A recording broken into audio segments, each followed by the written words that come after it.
Assalamualaikum warahmatullahi wabarakatuh. Perkenalkan, nama saya Arjunoyo Indarto, asal dari Prodi Ilmu Kelautan, Fakultas Pertanian Universitas Sunojoyo Madura. Dengan matkul pada kali ini yaitu matkul TFD atau Tafaku Fiddin dengan mentor Kak Agustin sebagai mentor dari kelompok dari kelas B Ilmu Kelautan. Pada kali ini saya akan memaparkan materi yang berjudul atau bertemakan tayamum. Tayamum sendiri itu adalah bersuci dari hadas besar maupun hadas kecil dengan mengusap wajah dan tangan dengan menggunakan debu, tanah, atau permukaan lainnya yang bersih dan suci. Juga bisa bila kita di perjalanan jauh dengan di dinding kendaraan yang dekat kita, asalkan kendaraan tersebut atau dinding kendaraan tersebut bersih atau suci dari segala kotoran atau najis. Syarat-syarat dari tayamum sendiri itu adalah sulit menemukan air. Jika di daerah kita sulit menemukan air atau tidak ada air, maka boleh saja melakukan tayamum. Dengan syarat tidak sulit atau tidak bisa menemukan air. Lalu, bila kita sedang perjalanan jauh, bisa juga tayamum di dalam kendaraan tersebut. Asalkan debu yang kita ambil dari dinding kendaraan, dinding atau permukaan di kendaraan tersebut itu bersih dan terbebas dari najis dan kotoran. Lalu syaratnya itu menggunakan debu suci. Debu yang biasa digunakan untuk tayamum harus suci. Maksudnya adalah debu digunakan bebas dari najis seperti percikan kotoran hewan, bercampur kotoran, bercampur kapur atau yang lain sebagainya. Bukan tanah basah, tidak tercampur dengan tepung, kapur, batu, tinja atau kotoran lainnya. Termasuk debu yang sudah digunakan untuk tayamum tak boleh digunakan lebih dari satu kali, jadi hanya sekali saja atau satu kali pakai.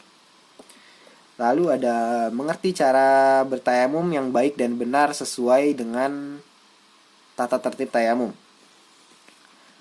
Lalu ada satu kali tayamum untuk satu kali sholat fardu. Jadi jika ingin sholat lagi maka harus bertayamum ulang atau mengambil tayamum kembali pada saat ingin melakukan sholat fardu lainnya.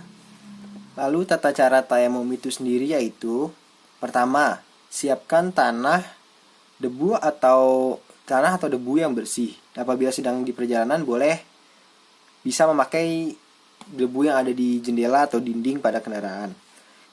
Kedua, ketika posisi sedang sakit atau di kamar atau di rumah sakit, pilih dinding berdebu yang bersih dari kotoran yang sekiranya bersih dari kotoran hewan yang ada di sana seperti cicak.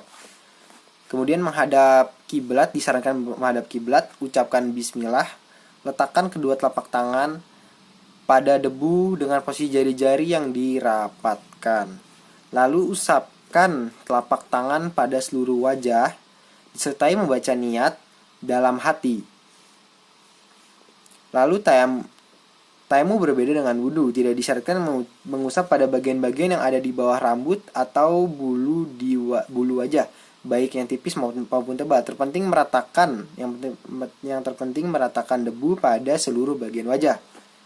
Selanjutnya letakkan lagi telapak tangan pada debu, sebaiknya di tempat yang berbeda dari letak pertama tadi. Kali ini jari-jari direnggangkan. Jika memakai cincin bisa dilepas terlebih dahulu. Kemudian usap telapak tangan kiri pada punggung tangan kanan ke arah bagian dalam lengan hingga siku. Lanjutkan dari telapak tangan untuk mengusap punggung bagian tangan kiri hingga ke siku pula. Terakhir, usapkan bagian jempol kiri ke bagian punggung jempol kanan. Selanjutnya, lakukan hal yang sama pada bagian tangan kiri. Lalu pertemukan kedua telapak tangan yang diusap tadi di antara jari-jari. Lalu tayamum selesai dan bisa melaksanakan sholat seperti biasa. Contoh untuk tayamum ketika berada di kendaraan. Pertama, tempelkan tangan pada dinding kendaraan. Lalu usapkan tangan ke seluruh bagian wajah sambil membaca niat tayamum dalam hati.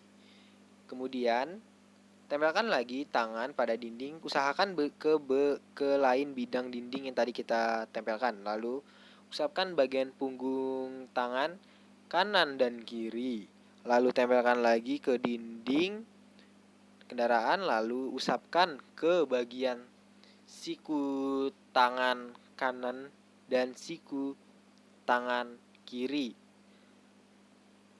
Setelah itu tayamum selesai, baca doa setelah wudhu, lalu bisa sholat. Ya, bagaimana sudah dilihatkan video praktek tayamum ketika sedang berada di dalam kendaraan atau sedang berpergian jauh. Oh ya, setelah tayamum juga diwajibkan atau disarankan untuk membaca doa setelah wudhu seperti biasanya.